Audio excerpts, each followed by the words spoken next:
শত চেষ্টা করেও আমি লাউতারা মার্টিনেজকে মাঠে নামাতে পারিনি। কাঁদতে কাঁদতে বলল আর্জেন্টিনার কোচ স্কালোনি। কি হয়েছিল তখন তা জানাবো এই প্রতিবেদনে। দর্শক, আর্জেন্টিনা ও স্পেনের মধ্যকার ফাইনাল ম্যাচটা শুরুতে সবকিছু ঠিকঠাক থাকলেও 10 মিনিট পর থেকে শুরু হয় একের পর এক রেফারির ভুল সিদ্ধান্ত।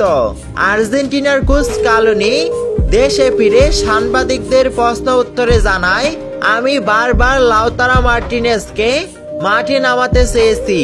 বারবার আমি রেফারির কাছে আবেদন জানিয়েছি, কিন্তু রেফারি বলেছে আর কিছুক্ষণ পর।